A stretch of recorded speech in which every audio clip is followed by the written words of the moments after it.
mensahe kay Tatay Digong. Ma'am, assalamualaikum. Ano pong magiging mensahe mo kay Tatay Digong?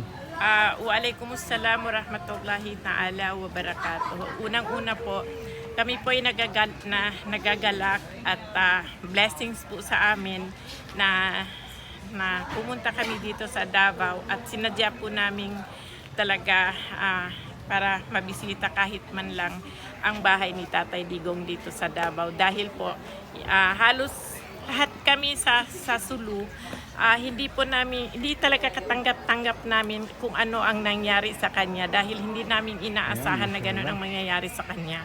Kaya nga po nung panahon na dinakip siya na walang sulat, walang ano, ay lahat po kami sa Holosulu ay nagkaroon po kami ng rally para lang may balik to bring him home dito po sa atin.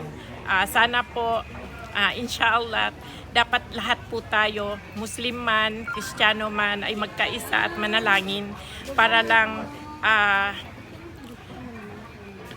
mabilis at sana naririnig tayo ni Allah at ibibigay ulit sa atin ang tao na binigay niya na bilang instrumento ng pagkakaisa ng bawat Pilipino dito sa Pilipinas at siya lang ang nakita naming leader na kaming mga Muslim ay nabigyan ng pagkakataon na marinig ang aming boses.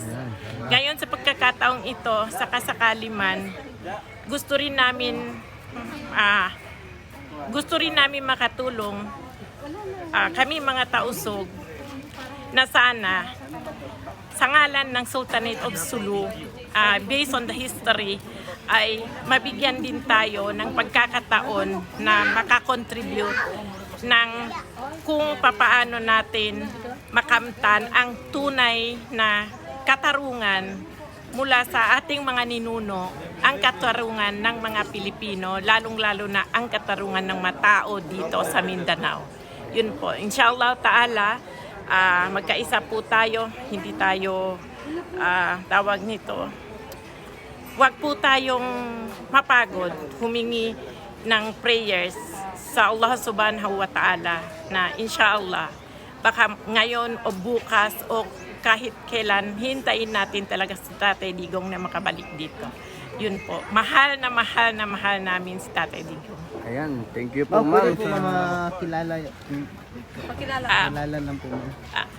Ako po ay isang purong pure tausug.